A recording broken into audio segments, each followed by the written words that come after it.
കൂട്ടുകാരെ, എല്ലാ കൂട്ടുകാർക്കും മിഠായി കഥകളിലേക്ക് സ്വാഗതം. ഒരു ഹോജ കഥ കേട്ടാലോ? കഥയുടെ പേര് എന്തൊരു ഓർമ്മ. അവതരിപ്പിക്കുന്നത് മനോജ് കുമാർ പോളിക്കൽ. ഒരിക്കൽ ഹോജ ചങ്ങാതിയായ ഹാഷിമിന്റെ വീട്ടിലെത്തി. ഹാഷിം ചോദിച്ചു, ഹോജ, നല്ല ഓർമ്മശക്തിയുള്ള ഒരു നായയുണ്ട്, തനിക്ക് വേണോ? ഓർമ്മശക്തിയുള്ള നായയോ? അതെ, കഴിഞ്ഞ ആഴ്ച ഞാൻ നായയ്ക്ക് ഒരു നേരം ഭക്ഷണം കൊടുക്കാൻ മറന്നുപോയി. അതിനുശേഷം ദിവസവും അവൻ ആ സമയമെത്തിയാൽ എന്നെ നോക്കി കുറേ നേരം കുരയ്ക്കും. ഭക്ഷണം മുടക്കിയതിന് വഴക്ക് പറയുന്നത് പോലെ.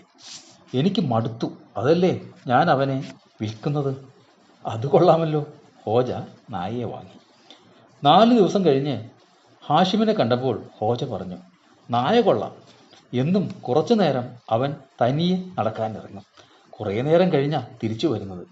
ഹാഷിം പറഞ്ഞു, അവൻ നേരെ ഇങ്ങോട്ടാ വരുന്നത്, എന്നെ വഴക്ക് പറയാൻ.